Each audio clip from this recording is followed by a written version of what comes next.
像有个小朋友就跟我说，他以前放学的时候啊，他会先去便利商店买一包洋芋片，然后再去隔壁买一杯可能是奶茶的东西。他从国中到高中都在做这件事情。他那时候进到我诊间来的时候，其实他已经脂肪肝非常严重。大家好，我是王六田医师。嗨，大家好，我是李唐月医师。你是不是也有这些习惯呢？当孩子哭闹的时候，用糖果安抚情绪；逛便利商店的时候，顺手拿几包零食点心。这些表面上看起来无害的食物，却可能隐藏威胁孩子健康的危机。为了更了解大家对健康零食的认识，我们走上街头，来听听家长们的看法。现在小孩大概是几岁？我孩子大概7岁、11岁跟9岁、5岁。那你平常会帮他买哪一些点心给他吃？平常都在便利商店啊。那他喜欢吃的都比较不营养一点，因为比较健康，巧克力棒之类的。优酪乳我们会喝，可能可以助肠胃消化啊之类的这方面。蔬菜饼看起来比较健康。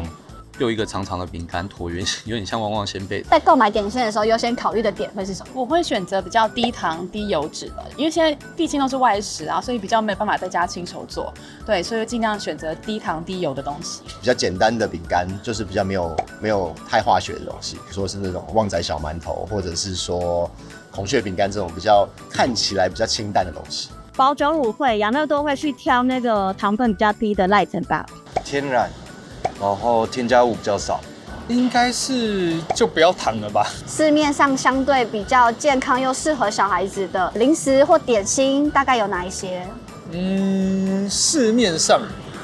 我觉得都不健康，应该没有健康的零食。那我们回到摄影棚，来好好把这些零食的成分好跟坏的地方分析一下。那第一个呢，其实我们讲的是这个米饼。那我觉得米饼有好的地方，就是说它的形状蛮适合做在年纪比较小的小朋友，可能6个月、9个月附近的小朋友来做一个 finger food。那成分也相对单纯，热量也不高，不过还是要小心的，因为理论上米饼我们应该是用米或者一些糙米去烘焙而完成，但是其实很多米饼里面还是会加入像一些马铃薯淀粉啊，或是砂糖，或是一些口味比较复杂的米饼，甚至还会加入一些香料或是甜味剂，或是一些成分调整的东西，所以我觉得尽量选成分比较单纯的米饼，然后吃个1-2片是没有关系。然后另外一个大家会选的是这种保酒乳，那保酒乳我觉得相对来说是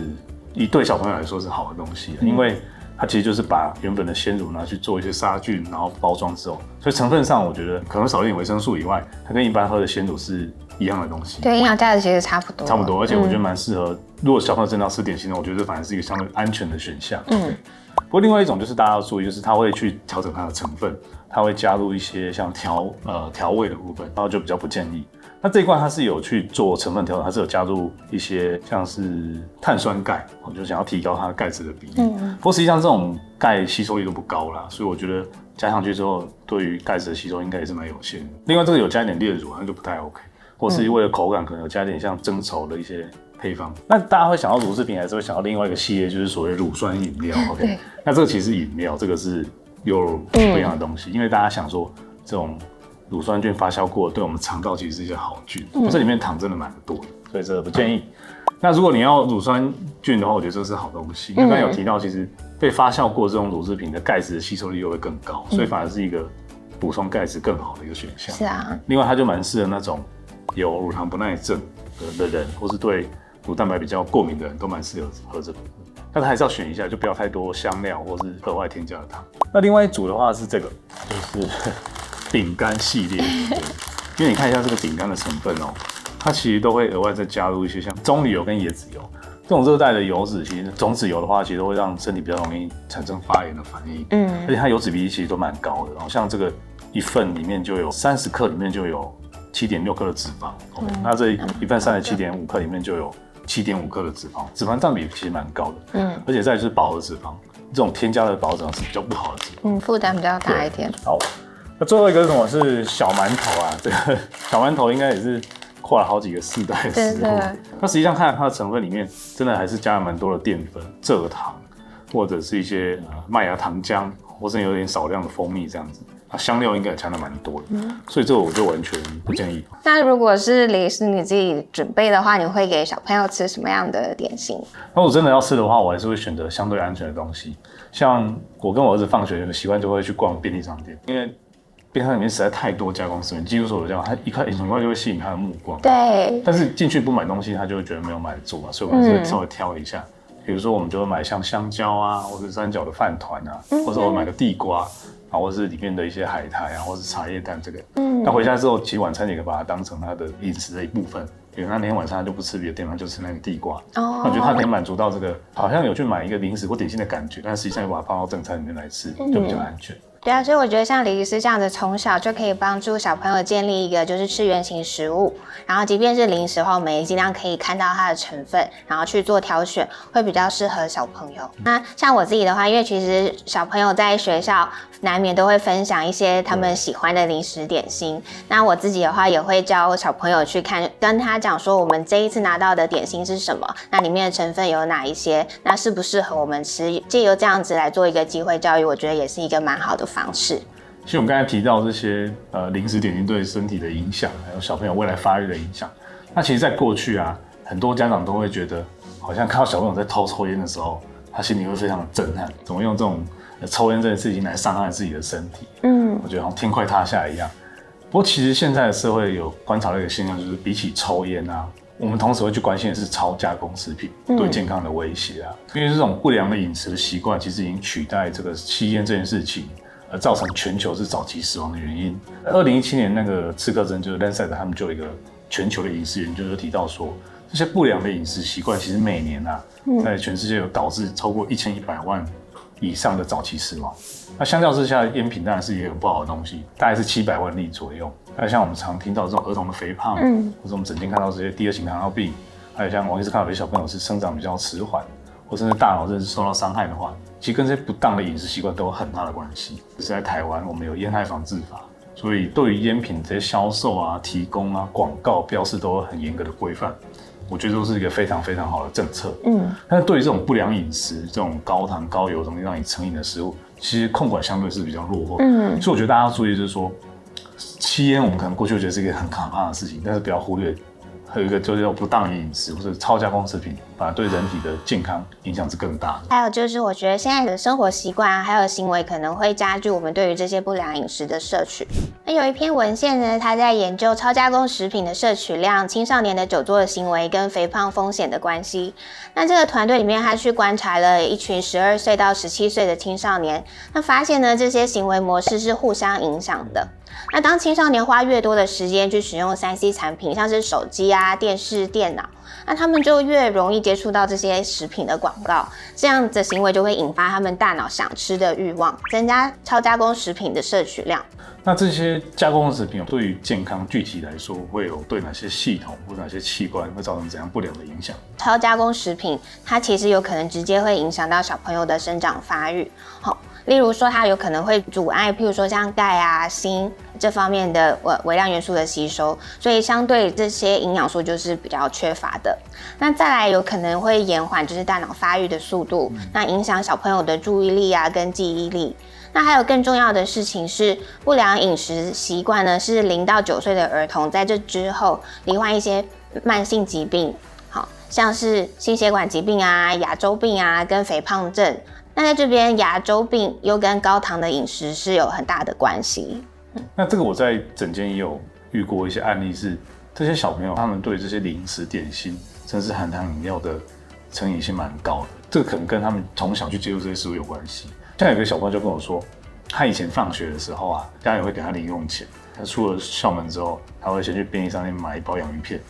然后再去隔壁买一杯可能是奶茶的东西。然后他从国中到高中都在做这件事情。他那时候进到我诊间来的时候，其实他已经脂肪肝非常严重，所以我觉得这些饮食的行为，其实它影响会一直不断的累积，而且会到他年纪更大的时候，就会表现出很大的这种像代谢疾病的问题，甚至是注意力无办法集中的状况。不过这不是只有小孩子会影响啊，其实大人也是一个很潜在的问题啊。一个就是经济的负担，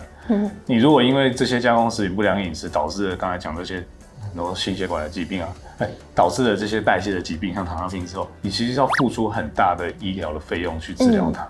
那世界银行就有去研究，发现说，我们全世界每一年就是因为这些加工食品产生这些疾病之后，全球每年就会损失1万亿美元的生产力，然后会提高很多医疗的成本。那第二个是跨代的影响，比如说妈妈如果在怀孕的过程中饮食习惯没有顾到，那时候产生这样妊娠糖尿病的问题，那其实对于胎儿的健康或者出生之后肥胖疾病的风险都会提高很多，所以这个是隔代之间的影响。其实很多研究都告诉人，小朋友他不是在青少年之后才有这个行为，而是他在3岁4岁很小的时候，他已经对这些营养素的摄取已经定型了。所以真的越小开始去家长去有意识的去提供他们这些饮食或是教养的行为，是比学校就更重要。大家对于超加工食品这个词或许听起来有一点点的陌生，但其实呢，它在我们日常生活中都随处可见，就是威胁我们健康的一个隐形杀手。那大家一定很好奇，到底什么是超加工食品呢？它就是经过多重工业加工的食品，那通常呢含有蛮多的添加物，像是糖、盐，还有一些不健康的脂肪、人工色素、香料和防腐剂。那这些产品的设计呢，主要就是为了要高适口性，就是让你吃起来觉得很好吃啊，很顺滑这样子，那还有方便，还有长效的保存。那要注意的事情是呢，这些食品普遍来说营养价值是比较低的，而且缺乏人体必需的一些营养素啊跟纤维。还有超加工食品，它通常是高能量密度的，也就是说它看起来分量不是很大，但是它的热量其实是非常的大。好，那再来的话就是他们添加了蛮多特殊味觉的增强剂，这些食品呢会刺激大脑的奖励机制，然后也会影响到就是我们自己进食的一个调节。好，那如果大家比较就是对于超加工食品还蛮有兴趣的话，我们可以再看一下魏医师的影片了解更多。那刚才王医师用一个像儿科医师的角度告诉我们说，这些加工食品其实对儿童的不管是生长发育啊，或是一些慢性疾病都是很有害的。那为什么这些超加工食品会让我们孩子上瘾，甚至导致肥胖呢？其实可以从2个层面来看。那第一个是大脑的奖励机制，我们大脑的里面其实有很多神经的脑区的系统，那其实有一个部分叫做奖励系统。那这奖励系统其实是我们为什么人可以生存下来的一个关键的因素。因为像我们知道自己没有吃东西的时候，或者过去比较没有食物的时候，我们会去采集食物，或者会去打猎。那取得这些食物之后呢，我去烹调、清洗、制作，那吃完之后我获得能量，那我就可以生存下去。那之后身体其实就会分泌一个叫多巴胺的东西，去让你有动机去完成这件事情。完成之后，你可能会觉得比较快乐，或者得到奖励的感觉，所以你就会想要做这件事。那长时间下来之后，你就可以去不断的反复去进行这个行为。但是因为现在这些食物取得实在太快了，就像我们说的，你随便走进一家便利商店，你把冰箱打开，或者手机打开，你就可以点到很多的食物。再加上这些食物其实经过设计，它不管是它的颜色、包装、香味、口感，都会刺激我们大脑去过量而且快速的释放这个多巴胺。那久而久之之后，你就会被这些食物给绑架住，你就需要这些食物来大量刺激你的多巴胺之后，你才能够心情感觉比较快乐。所以这个时候已经不是为了生存的进食，而是为了这种享乐的进食。所以这个就是对身体的一个回馈机制变得比较迟钝之后，你就要吃的很多，而且要吃了很多次，你才会感到满足。那这时候就会导致所谓的过量饮食，而且会被这加工食品绑架。那第二个是我们的喂养机制被干扰了。像我们身体其实本来就有一套很有效率的指挥系统，告诉你说吃饱了不要再吃，那你肚子饿的时候你就去找东西来吃。像我们身体的脂肪细胞会分泌像受体素的东西，它就像一个红灯，当你身体的脂肪或能量储存到一定的水平之后，它就告诉你的大脑说已经够了，你不要再吃了，你再吃可能会过量。那肠道有时候分泌像饥饿素啊，就像绿灯，告诉你说我肚子已经饿了，你该吃东西了。所以这红绿灯的调节其实是一个身体很聪明的一个指挥系统。可是刚才讲这些超加工食品，其实就会让这个系统失去它原本的功能。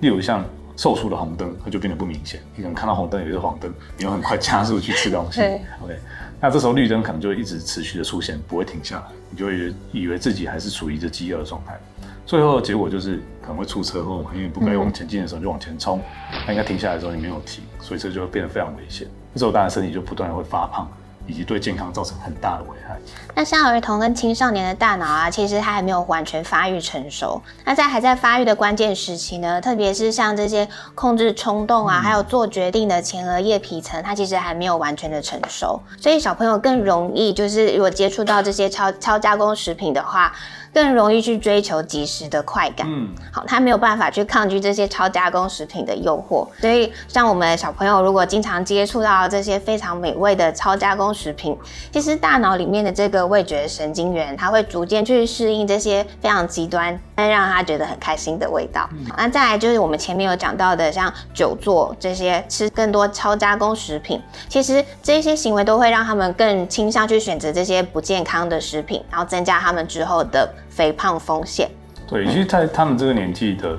大神经发育是很快速的，大脑可塑性是很高的，所以反而是在这个阶段，我们可以去引导他，或是去适当的辅助他。毕竟确实在年纪很小的时候，他根本完全没有分辨的能力。如何帮孩子们把关呢？我们其实可以快速来分类这些超加工食品。那其实巴西的圣保罗大学在2009年就提出一个 NOVA 的食物分类，他把食品饮料依据加工的性质、程度跟目的分成4类。那第一类其实就是未加工或是几乎没有很少加工的食品，其实就是原型食物。那第二个是烹调的原料，像是盐啊、油啊，或者是糖这类东西。那第3类加工食物是你把第一类跟第2类把它稍微处理混合过之后，像做成面包或做成一些罐装的食物，就算是第3类的加工食品。那第4级的话就是超加工食品，就是比较可怕的。除了透过像刚才提到这种加工的过程以外，它还会添加很多的像是香料啊、色素啊、防腐剂、成分调整的物质，去改变它的本身食物的适口性跟保存性，它无形中就变成所谓比较危险的超加工食品。那这样说下来，是不是所有加工食品不能吃？其实我们刚才有说，你如果是为了保存的目的去做这个食物的话，其实相对还算是安全。那这个分类的话，也没有完全把营养素考虑进去。比如说像我们知道黄豆，它营养价值其实非常高。那你说做成豆腐或豆花，也算是一个加工的过程嘛？那你说豆腐豆花不能吃吗？当然是可以的。所以我们会做一个表格，帮助我们家长们可以快速的了解小朋友的饮食到底是哪些可以吃，哪些应该尽量少接触，不要吃。那我们可以分成不同的灯号，像是绿灯、黄灯、红灯的食物。那绿灯当然就是可以吃，而且是我们平常每天都可以吃的东西，像新鲜的水果啊、蔬菜啊、蛋白质、肉类啊，或者刚才讲没有加工的谷物、坚果，或是豆浆、优格、天贝，或是油脂像橄榄油、海盐、胡椒这种调味的东西，其实都是安全的，没有问题。第2个灯号是黄灯。那如果它是真的是用全麦去制成的面包，偶尔吃一下是没有关系的。那如果只是为了让食物的保存比较好，做成罐头的食物，而且没有添加太多的不好的成分，那也没有问题。那即食汤品，有些人说冲泡浓汤当然就比较不好。可是市面上你再去找一下，很多冲泡像蔬菜汤啊，我们客人也会喝，那其实可以提供比较好的食物来源，不代表说是非常糟糕。所以你还是要去根据食物加工的程度去判断，还是有选择的空间。那再就是红灯就尽量都不要吃了，像零食、洋芋片啊、饼干这些东西，或是有些我们可能会让小朋友吃一些早餐的脆片，像玉米谷片或彩色的麦片这种东西，就尽量不要。那含糖饮料、加工的肉品，这个绝对就不要吃。那市面上的食物其实很多，而且随着食品工业的发达，真的是太多食物被制造出来。所以如果你需要更专业的帮忙的话，都欢迎来初日诊所找我们医师或营养师来聊一下，提供你最个人化的饮食营养的咨询跟指导。那刚刚李医师有提到，就是怎么样选择绿灯、黄灯、红灯的食物。那身为家长，我们要怎么样看着这些表格，然后帮小朋友建立一个健康的饮食习惯呢？我自己本人会建议从3项着手。那第一个就是打造良好饮食的环境，我们可以少买含糖饮料和零食，固定用餐的时间，让大家全家可以一起用餐。这样子不只可以让孩子更容易接受健康的食物，也可以增进亲子的关系。那第2个呢，就是增加趣味性的亲子共同料理。我们可以把小朋友喜欢的零食升级成健康版，自己制作无糖的燕麦饼干，或者是用优格做成水果冰棒。那第3个呢，就是渐进式的减少糖摄取。那因为现在在零食上面啊，或者是小朋友在不管是学校摄取的食物，多多少少还是都会有一点糖。那怎么样可以改变他们的饮食习惯呢？其实最重要的还是要有耐心，然后就是一直机会教育，然后慢慢的让他们去减少，就是知道糖这件事情，就是对于他们在日后来说健康上面是有疑虑的，这样子才可以建立一个比较持久的健康饮食习惯。面对零食诱惑，孩子的健康该怎么办？现在点击右上方按钮或资讯栏连结，立即领取营养师推荐的健康点心食谱，方法简单又美味，快和孩子一起动手做做看吧。